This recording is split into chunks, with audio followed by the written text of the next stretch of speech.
Hello and welcome to The Week, the show that takes a look back at the big talking points from across our region over the past 7 days with a helping hand from our studio guests. Coming up over the next hour, we'll be reviewing the headlines in the local papers, reflecting on the big stories brought to you by our Big Centre TV news team and dressing the set with a few more of these that you'll be seeing a little bit later on.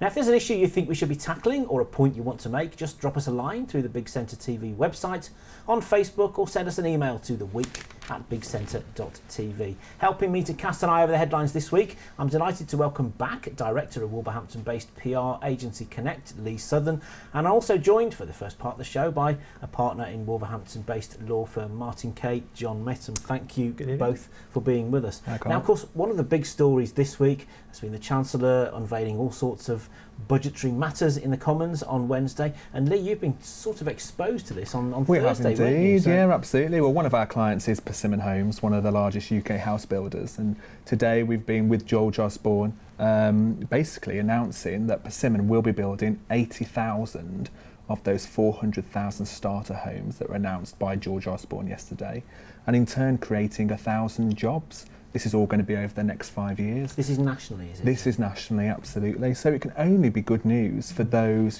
generation that are renting at the moment, looking to get onto the property ladder for the first time. So it can only be good news for the economy and for those first-time buyers that are looking to get that first step onto the property ladder. So you were sat watching the budget on Wednesday in the office thinking, right, what do we need to suddenly start acting That's right. pretty sharpish on now? Absolutely, and it's something we've been keeping a careful eye on for some time now. And we welcome the news. George Osborne was there. He was down in Essex today at one of the developments, kind of announcing the news. And just a great cause really for anyone looking to buy, a home. So you've travelled half the country to be with us tonight. Have Thank indeed. you very much. Don't worry at all.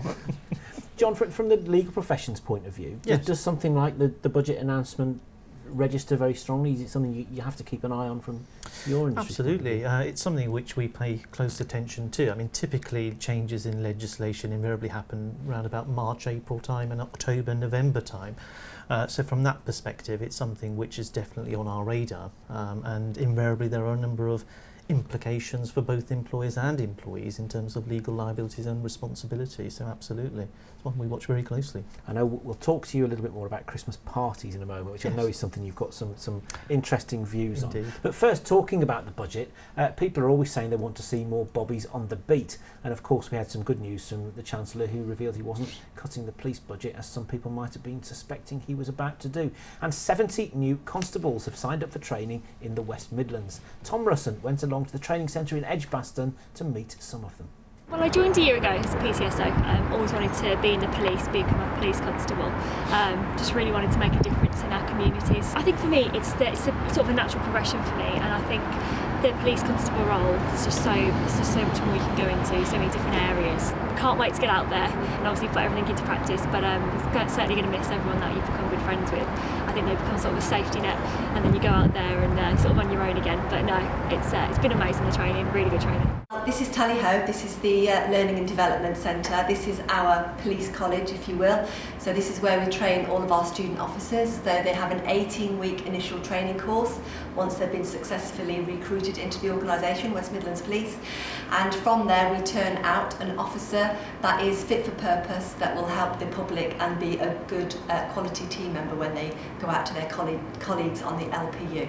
So there was a 5-year gap basically between October last year, where we started our new recruit training process. So really that 5-year gap was a time that we didn't have student officers in the organisation, and every healthy organisation has to have new blood come into it. So we're really pleased that the lift was given on the student officer training programme. What they've brought to the organisation is absolutely immeasurable. The morale boost that they're giving the teams because of what they're bringing, the new skills and knowledge that we've been able to equip them with. So with such a long hiatus in recruitment, what have you noticed the big differences are between now and then?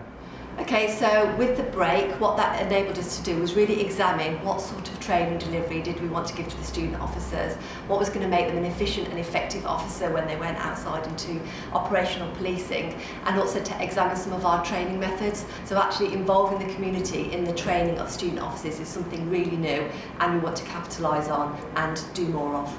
When they leave here, they go on their coaching phase, so they get a coach and they are obviously monitored by their supervision. So they're not quite fully fledged police officers at that point. But what we do in the training school here is kind of get them ready so that they can lead when they go to calls for service, and also make a massive contribution to whatever is thrown at them in any particular day. I've always wanted to join the police force. Ever since I was a young boy, my family had a lot to do with the police. Someone I always aspired to be, really, I looked up to. I wanted to do that job. 15 and a half years, I was a medic in the Royal Air Force. So I recently left to join the police. Are you enjoying the training? Yeah, absolutely. Week 17 now, it's been very varied. We've done role plays and obviously learning lots of the law. It's very good. So today is coming towards the end of an 18-week training course for the recruits. And what we're trying to do is put together some scenario-based practical exercises to test them on some of the pieces of legislation and procedural things that we've taught them in the last few weeks. So it's a culmination of putting into practice some of the theoretical things that we've been talking about in the training classroom. The students that we have here at the moment under training have been through, we would like to think, been through a rigorous selection process, and they are probably the best quality, the most highly motivated people that we can actually get to do the job at the moment. The spread of people that we have within the classes is very diverse. For example, in a class like mine, I have everything from people background of a professional cricketer to somebody who spent a considerable amount of time in the armed forces, to somebody who perhaps has come directly here from university, to give you an idea or a bit of a snapshot of the kind of backgrounds that people may have.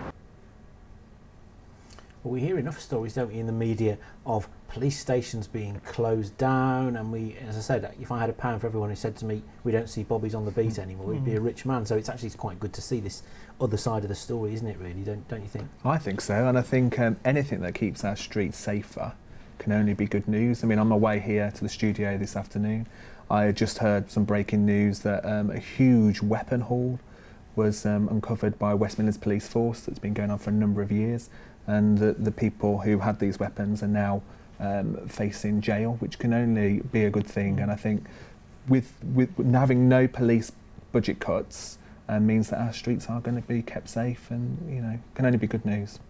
Now, talking of law enforcement, see this for a smooth link here. Talking of law enforcement, have you both got Christmas parties planned this year? Company Christmas parties? Multiple Christmas parties. Have you? All from the one business, or different? No, multiple clients. Oh, that's various, right. Yes, various invites. Have you got the office Christmas party? January this year, bizarrely. Yes. January the 8th, Liverpool. Looking forward to it. Fantastic. Well, bear this in mind then, maybe, because John, this is a report, in fact, which has come from John's company, revealing some amazing statistics about just how dangerous the office Christmas party can be if you don't get it right.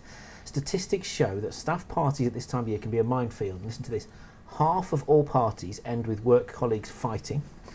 1 in 3 brings allegations of sexual harassment, and 1 in 5 parties ends with an accident involving employees. And I think the general message here is that if you don't get it right, as an employer, you could find yourself liable. And obviously what we don't want is for people to run scared and not hold Christmas parties. So what should bosses be doing to make sure they stay on the right side of the law?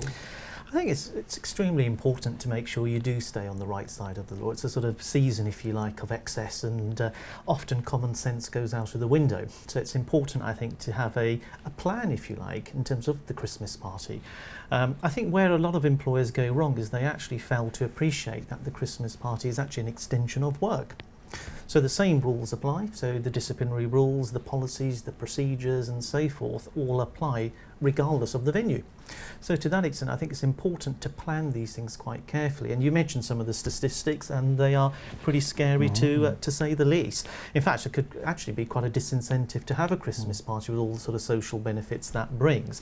I think it's important, as with most things, to actually give due regard to supervision, to ensure that there are measures in place, that there is, if you like, an evaluation of risks, to ensure that appropriate statements go out to employees beforehand, perhaps 2 or 3 weeks before the party, send a memo around to make it absolutely clear to all that actually, yes, we want you to have a fantastic time and enjoy yourselves, but conversely, the same rules apply as if the party were in the boardroom or at work. Because we've all seen, haven't we, I'm sure we've been at a Christmas party and seen someone, might even been yourself, might have been myself, having one too many, and then your tongue gets a little bit looser, and you maybe say things that you should just be thinking. And now you've got a free presentation, haven't you, for businesses planned next week? We have, to offer some yes. advice about this. Tell us a bit about Absolutely. We have a presentation on the 3rd of December in Wolverhampton at the Ramada, and it's essentially to cover what we've termed the Christmas HR sins. Of which there are many, some of which you've touched upon. And really the emphasis of the presentation, in fairness, is just to remind employers that the Christmas party isn't a free-for-all, that there are ground rules, and it's important they stick with those. I personally am aware of at least several cases where there have been instances of sexual harassment, cases I've dealt with, and also in the press. So this sort of thing attracts bad press, and in addition can be highly expensive. Invariably discrimination doesn't have any financial caps.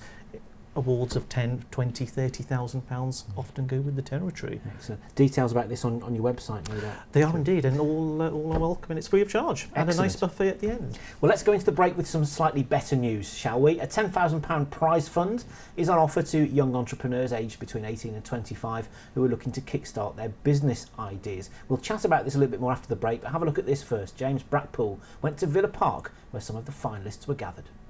The Holt Suite at Villa Park, and the stage is set for the final of the Kickstart competition, which offers young entrepreneurs the chance to win £10,000. This is the third year that Baldwin's accountants have been running the competition, and partner David Baldwin explained why the competition was started. 3 years ago, we decided to start this because we felt that a lot of young people in society were not getting a very good chance, very difficult for them to start their own business, no funding around for them to start up their business, no real advice. And we wanted to put a little bit back into the community. So as a business, we decided that we really wanted to try and help the youngsters push on. After 7 months of the selection process and convincing the selection panel, 3 business proposals had made it to the final, and the entrants explained what was unique about their business. Different 3 main points. Firstly is we have a Japanese Myoto movement, which is an innovative movement which not many suppliers use due to its higher cost in the affordable watch market. It's notorious for its accurate timekeeping, durability, and also for its average lifespan. Secondly, the detail that we put into all our watches throughout. You can see this on our crown of the watches, which has been given a very nice textured detail, which many watch companies kind of brush over that they concentrate on the face. And then finally is the number 4 on our watches. We use Roman numerals on all the faces. Traditionally, it's become the tradition now to use 4 dashes rather than an IV for the Roman numeral watches. This happened in the 1840s. There's a pretty old story of when King Louis XIV ruled. He had one of the greatest watchmakers of all time produce him a watch, and he used the IV, and King Louis said the symmetry of the watch wasn't great. They argued back and forth, but in the end, the watchmaker had to go with the king's choice. So I've gone back and taken the origin of watches, which used the traditional IV Roman numeral on the watches, and put it back into our face, which is not used by any other supplier. So we're basically focusing ourselves on as a technology company, focused on bringing cutting-edge technology to the mass market. At the moment, we've got loads of ideas, but our initial product idea is the Yuma table lamp, which is an OLED panel mounted within a frame that can be placed on a side table or mounted on a wall. We think it's got real possibility to revolutionise the way we light our homes. We've entered with our platform Spirit, which is a gamified platform for sales teams. Essentially, it's based on engaging teams in sales environments, basically. Our main issue, or the issue I should say, with sales environments is most sales contests will target the top few guys who always win every single sales contest that rolls around. And we're trying to kind of bring together this collaborative environment that a lot of companies are trying to promote now, and bring it together into a platform that makes sure it's not just the guys at the top who are involved and feel good about themselves, but everyone in the company does, therefore raising morale, raising productivity, and ultimately raising revenue for the businesses who use the platform. Are there enough opportunities in the West Midlands for young entrepreneurs? There's been quite a few. We've been applying to a lot of things. It's mostly been Londerry's focus, but we're a part of a scheme called Entrepreneurial Spark in Birmingham. So they're providing startup hatchery as such for us to be based out of. And there's a fair few things in Leicester as well, with like Prince's Trust and with our university as well. So. Business and enterprise in the West Midlands at the moment, is it something that's thriving? We've certainly seen that here. There's the entrance we've seen in this competition. There's obviously a huge growth going on in that market, and I think everyone wants to do that at the moment, and it is growing, I think. Yeah, and obviously the support of Baldwins means that everyone can do it, and like I say, we encourage people to do it. But the competition's been really fierce this year, so I think, like I say, just to be in the same page as the other finalists is real honour for us. The awards ceremony raised over £10,000 for the charity Help Harry Help Others, and the evening concluded with Ian Kenyon and Anne Pollock's proposal, Kenlock Limited, being crowned winners of Kickstart Midlands 2015, and they will move in 2016 with both £10,000 investment and £10,000 worth of mentoring and accountancy advice. James Brackpool for the Midlands at Villa Park.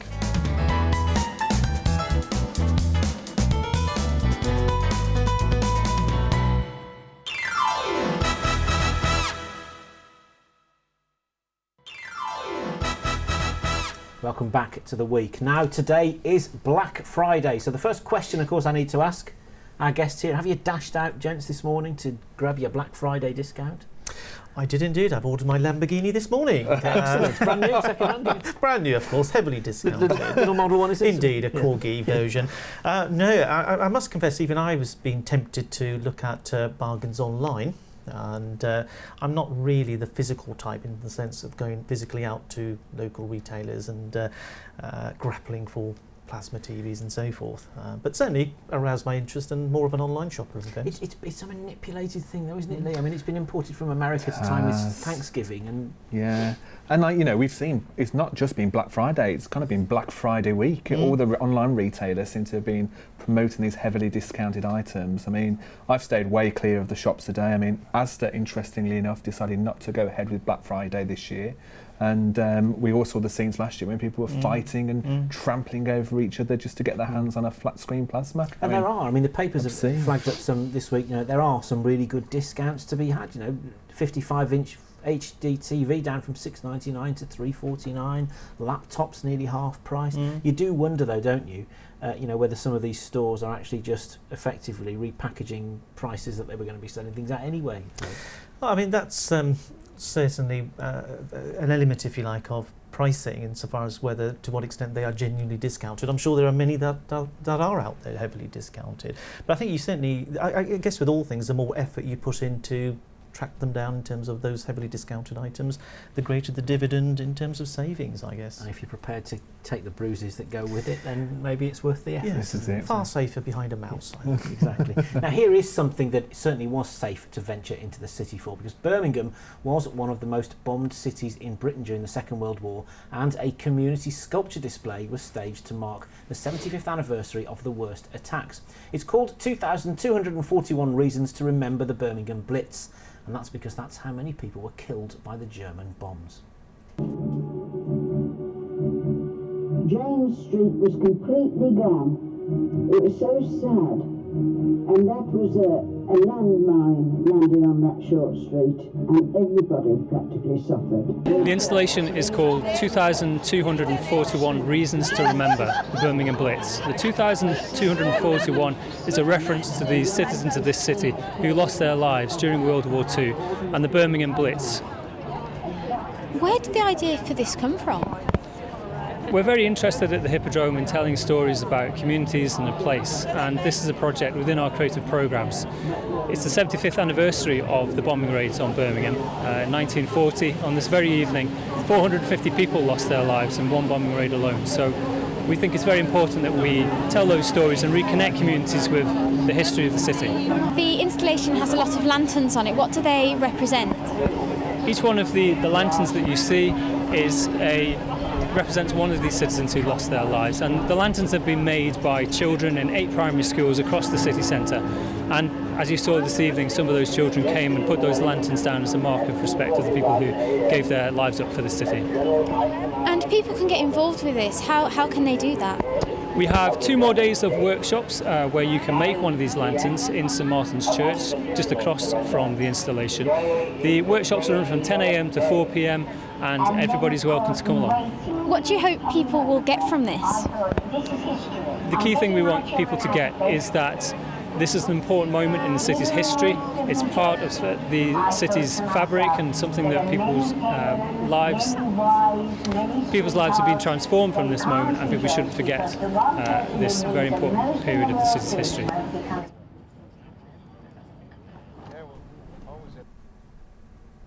we saw this at Remembrance Weekend a couple of weeks ago, the innovative ways that people are coming up with to make sure that what happened back then is staying, in our memories in a creative enough way to attract the interest of all generations, and you can't underestimate that, can you? I don't think so. No, I think you look at the poppies, outside the Tower of London last year, and how that really kind of swept the whole nation in this fever of remembrance, and I think more and more people now are looking to, commemorate the occasion in a slightly different way, such as what we've seen at the Hippodrome there.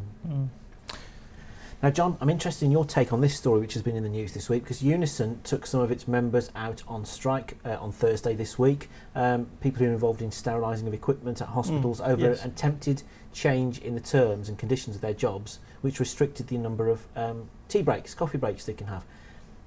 They can't have a break for 4 hours, is what they're proposing. Have they got a leg to stand on here from a legal point of view? Because there's a perception, isn't there, that bosses must give their staff a certain number of tea breaks in a day. It's not quite as straightforward, is it? It's not, and far from it, in fact. It's a bit of a misconception. Curiously, research from Tetley suggests that on average there are 4 tea breaks a day. So if you're not having your sort of full quota a day, then it's below par. But from a legal perspective, the position is regulated by the working time regulations, which have been enforced since 1998. And issues regarding tea breaks do sort of resurrect their heads every 4 to 5 years. Legal position is one's entitled to a 20-minute break every 6 hours. It's the daily rest break of 24 hours and then a weekly rest break as well. Daily rest break of 11 hours and then a weekly of 24 hours. So there is actually no implied or express right unless it's actually stated in your contract of employment, but certainly no statutory right to a tea break, and to that extent obviously the industrial action flows from that to try and cajole, if you like, the employer to agree. So it's more a case then, really, is it, of employers feeling obliged to just do what they deem sensible to keep their staff happy? I think that's absolutely right. I mean, obviously there's clear benefits in having regular breaks, and there's a social element as well, with employees making perhaps a cup of tea together in the kitchen and engaging in some social banter. But ultimately, from a legal perspective, there is no statutory entitlement to a tea break, and it is at the employer's discretion. So check your contract. That's the check your contract. Excellent. Absolutely. Now, how about this? Here are some people. They don't just have a tea break; they go down the pub. A group of pals have spent more than 30 years on a very special mission, having a pint of beer in as many different pubs as they possibly can, all in aid of charity. So, what's it all about? Lois Swinnerton caught up with them in Sandwell to find out. Well, for 31 years we've been travelling Great Britain. Had a drink in every county, England, Scotland, Northern Ireland, and every pub in Wales. And we decided we'd have a drink in our 13th county in the West Midlands. We're completing today in the Wellington for the Sandwell and West Birmingham Children's Hospital. So we had to visit every single pub in the whole of the Black Country, Birmingham, Coventry, and the whole lot. And so where did the initial idea come from? Well, there's all local lads in the U-Tree pub where we live, and they bought a map out of Banks's pubs at the time and Hanson's pubs. So we thought we'd visit all the pubs on that map, and there was 20 of us started. So that was 1984 now. So we've been every weekend and every holiday since. Off we go. I mean, it's a massive task, like you said, a number of years you've been doing it for. What's the beverage of choice when you get into the pub? Real ale, mainly.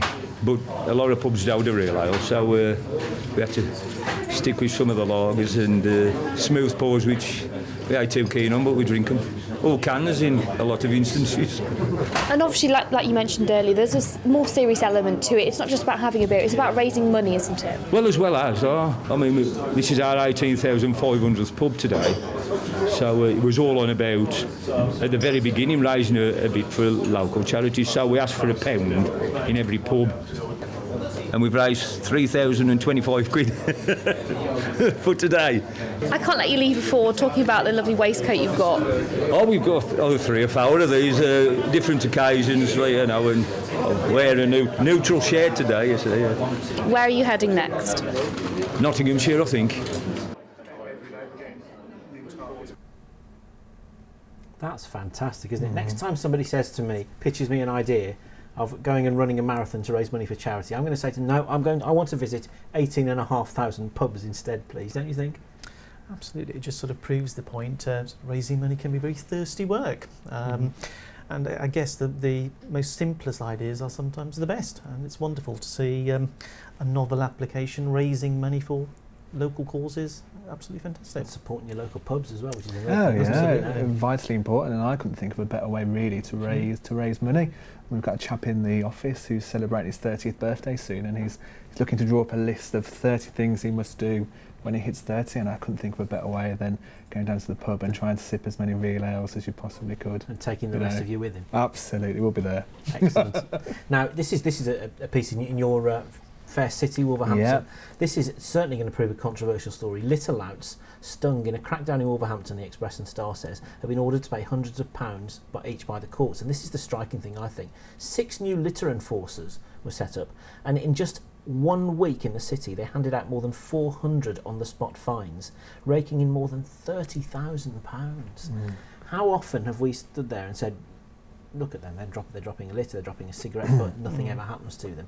In £30,000 in a week, at a time when councils are maybe under more pressure to bring in some money, this is a win-win for everybody, isn't it, this?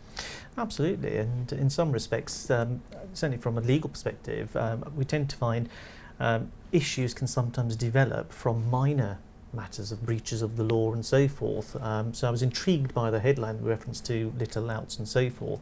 And if it adds to social cohesion and encourages an element of social responsibility, then I think it's got to be a positive thing. Because that's it. If it's cleaning up the estates, there's visibility on there. People, it's about accountability, isn't it? What you do, accountability of your actions. And I think it's still quite unbelievable that people are still dropping litter. You know, I mean, this Keep Britain Tidy message has been out there for a while now, and people are still feeling the need to drop a cigarette butt or a packet of crisps.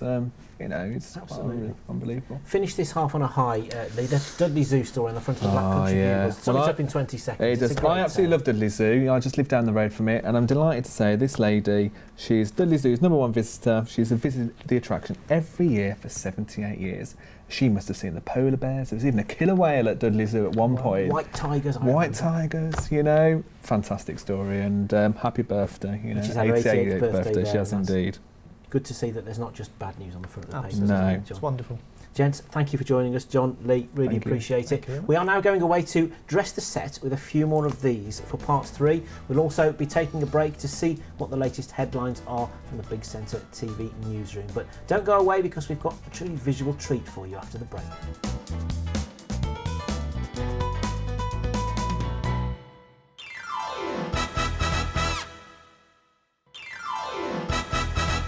Welcome back. As you can see, we've been busily dressing the set during the break, and I'm joined now by Julie Bates, who's the Managing Director of a company called Peony. Julie, thank you for coming in. Oh gosh, and thank you for bringing all of these things with you. And we've dressed the set for you. You certainly have. Tell me what we've got here. Well, we've got some beautiful flowers, but they are not real. They look it, and you can even touch them and they feel it, but they all come from Peony, the flower company, which are all faux flowers.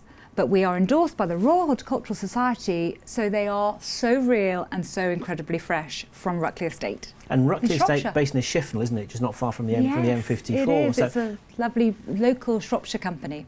Now, I first met or became aware of the business probably 20 years ago now, when it was the real thing that was being sold there. How did the change come about? Well, it's a real family-run business, and we all live on the estate at Ruckley. And my mother always wanted to grow fresh flowers in acres and acres of land where we live. So she did that, 100 acres of fresh flowers, and then harvested them. And that's when you met her, I think, all those years ago.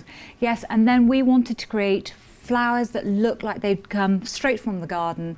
And if you remember all those awful flowers that you could get years ago, and they look so plasticky and dreadful, we wanted to create flowers that you could literally fill your home with, but have them forever, and that look like they come from your garden. It's one of those markets, isn't it? Like people who only went in a caravan when they were young and then go in a mobile home these days and realise just how it's chalk and cheese, isn't it? This is a massive market now, isn't it? Just give us an idea how big it is in Britain. Well, I mean, we are the only faux flower company, like I said, that have the Royal Stamp of Approval.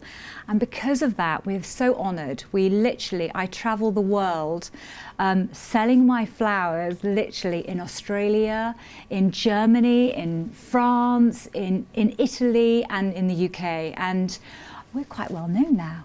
So it's really exciting. So travelling the world, and you were saying just before we came on air, you were over in Paris at the time when the atrocities happened and security was at its highest. What was that like? It was, do you know, it was incredible how the French all stood together and, you know, all that solidarity to stay together. And so you felt safe, but it felt so sad being there.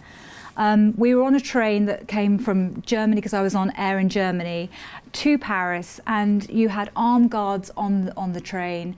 So you felt safe, but it definitely felt strange. You know, there was a lot of sadness. And a lot of heightened security. Security must have been was unbelievable. amazing, So. absolutely amazing. Even going into the building that we went to for QVC, we literally would walk in and there was a tent outside where you had to go through security checks.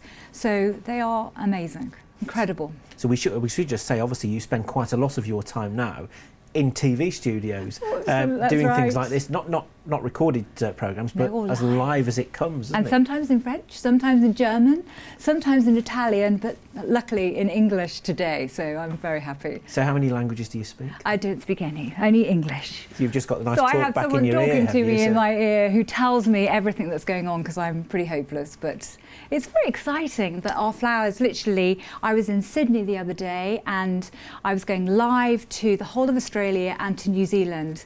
And to think that our flowers go from here in Shropshire to all those families, you know, dotted all over the other side of the world, is really, really exciting. How do you get into those areas? How did the export side of it start? Do you know what? It's amazing. Because of QVC in the UK, which is a huge channel now, and so many people watch it, because it's a really wonderful thing. You know, it's so popular. And because they then watch from the other side of the world, they asked us to go there. And then they asked us in Italy and in France and in Germany, and hopefully in the States soon. That's my plan. That's quite a difficult but massive market to break. Have you got much competition over there?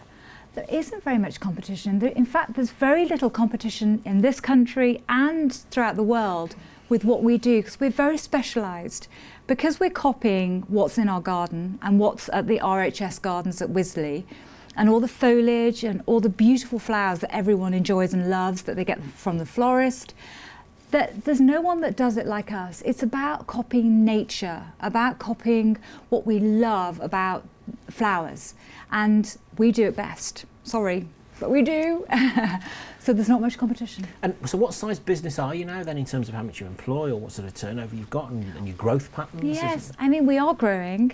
We're not massive by any means, but we employ 50 people and 50 wonderful people in just outside Shifnal, where we're based in Shropshire. And the people that work for us they're like trained florists, super ladies, and some of them have been working for us for like sort of 15 years, and they're a wonderful crowd of people who all stand together, and we've the busiest time at the moment because it's Christmas and gifting and all of that. So we have literally been working around the clock.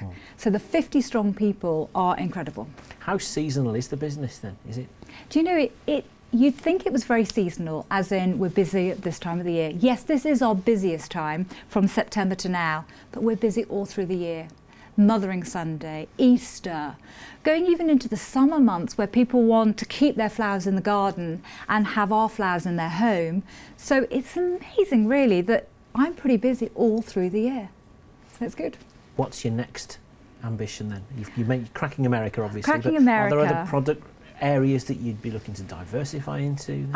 We do also supply department stores like John Lewis, British Home Stores. You know, lots of big, you know, looking up to department stores. I'd like to supply maybe more department stores around the world. That would be wonderful.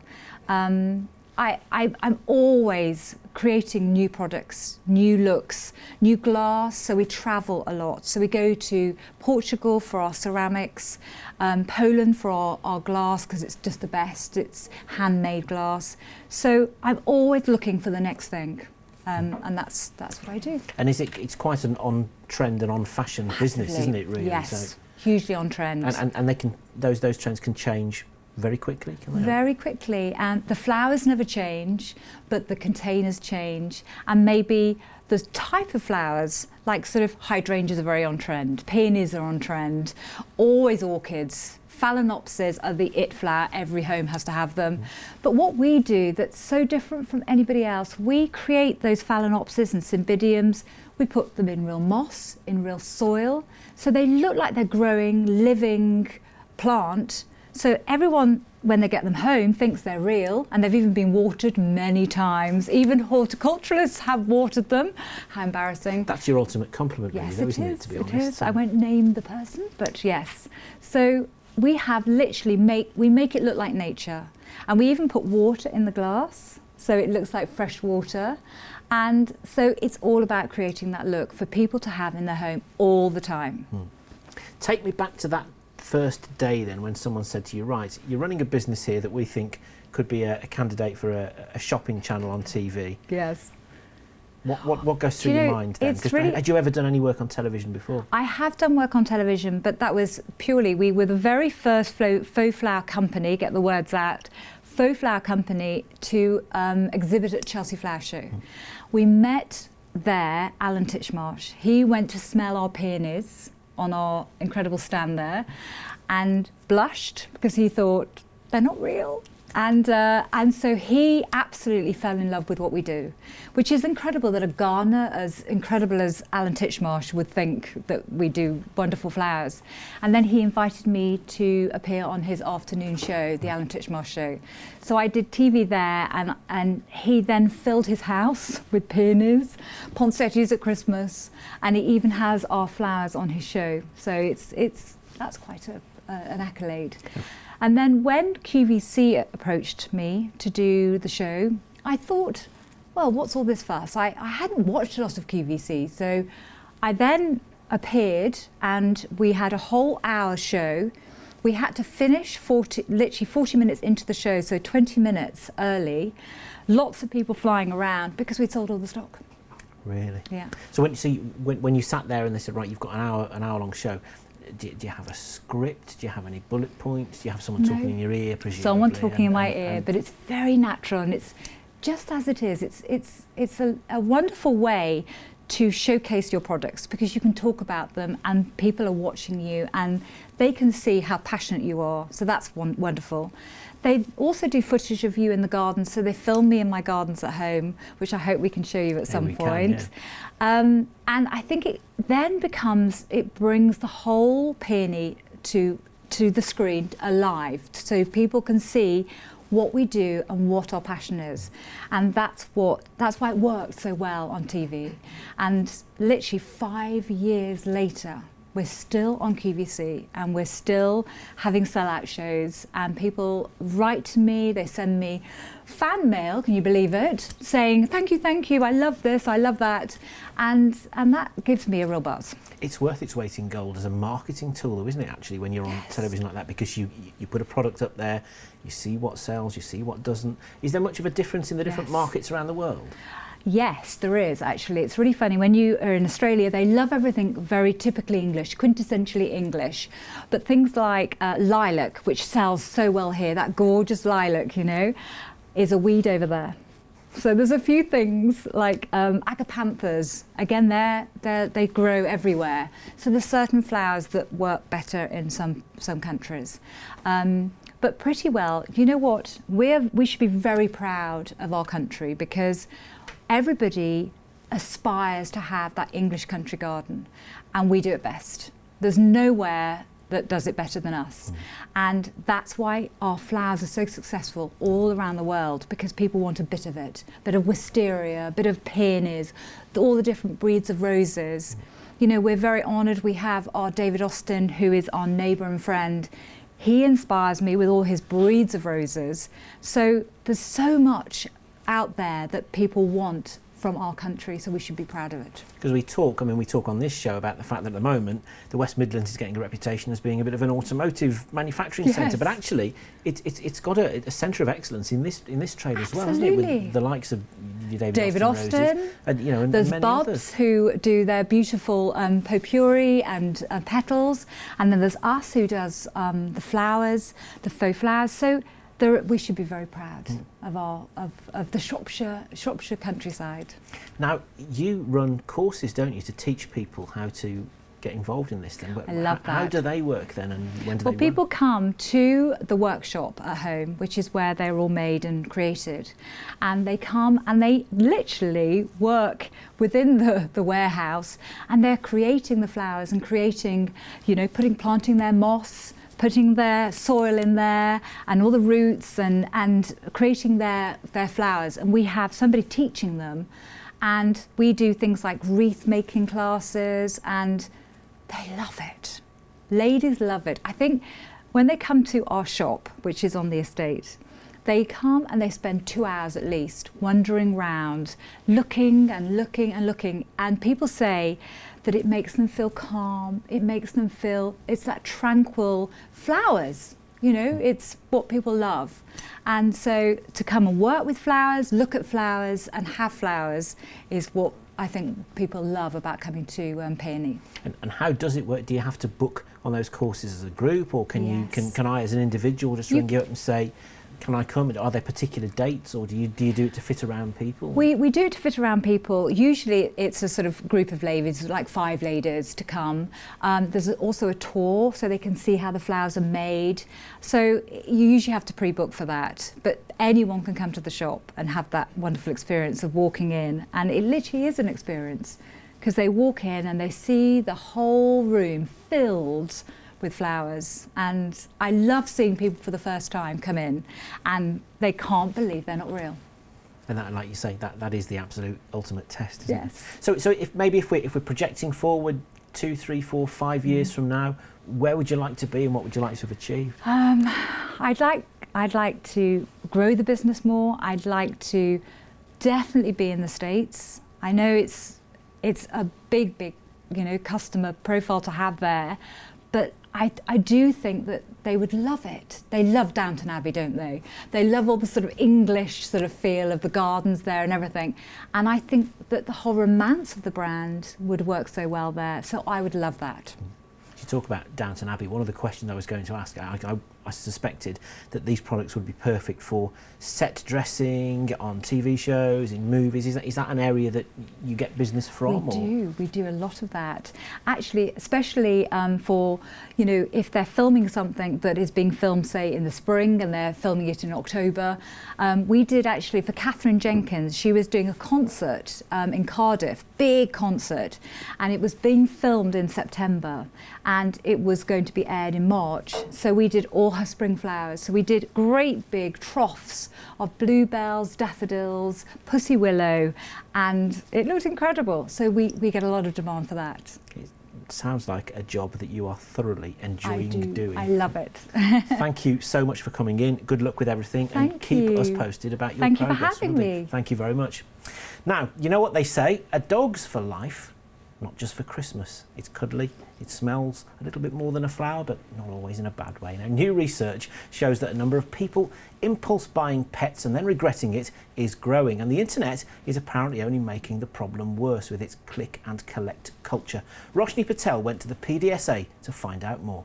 That's his mum there. Wagging tails and soft purrs, typical traits of our most popular companions from the animal kingdom. But not all pets like these across the West Midlands have the luxury of happiness. We've highlighted this year the problem of impulse pet buying, which has enormous repercussions for the health and well-being of the pets. We've identified that a lot of people are just buying pets on impulse. Very few are doing any serious research before buying a pet, and they're getting the wrong pet for their environment, and it's very difficult for the pet's welfare needs to be met if you haven't done any research. The new report has discovered that 21% of pet owners across the region are buying animals impulsively, and without this much needed research, little do they know that they're neglecting one of the acts enshrined in UK law. There are not many people aware of the Animal Welfare Act, which is now 7 or 8 years old. It describes the needs that a pet has to have to be healthy and have a decent life. And because of impulse buying, no one really is looking at those 5 welfare needs. And the source of this want-it-now consumer culture comes from the very technology that we just can't live without. They will see something on the internet, and the internet is a big problem with this because it allows impulse buying so much more readily, and you just click and you collect your pet. You can get information from all sorts of sites on the internet which are highly dubious. It's a vast area of disinformation on the internet, and people with very strong views about things which aren't very independent or scientifically based. It's proven that we're a nation that's in love with the idea of owning a pet. But at what cost does this come to our furry friends? Well, it's enormous because they need a lot of, as we've already said, about a dog not having exercise can ruin its life. And it's a stressed, lonely pet. Cats are another completely different sort of problem. In fact, they're not sociable. Dogs suffer from a lack of social life with other dogs and the owners, and not being there and being separated. Cats like to be left alone, and yet people often think they need lots of friends. So then often you get multiple cats in a small environment, and they end up being very stressed. With millions of pets across the country suffering in silence because of this click and collect culture, Tim is all too aware of the mountain he has to overcome. I feel there is a challenge here, a very big challenge, because of the spread of the internet. And this has completely changed the whole picture. That is a problem because it's changing the way people's minds work in making decisions. Instead of thinking carefully about things, going around and they're used to very rapid decision-making processes now, and there's not seen to be something wrong. So we have got a challenge, but all I can say is if you direct your attention to somewhere reputable like the PDSA, which is Britain's leading veterinary charity, there's a vast amount of expertise on that website. You've got the Paws First campaign on there now with lots of information. This is Roshni Patel for The Midland in Wolverhampton.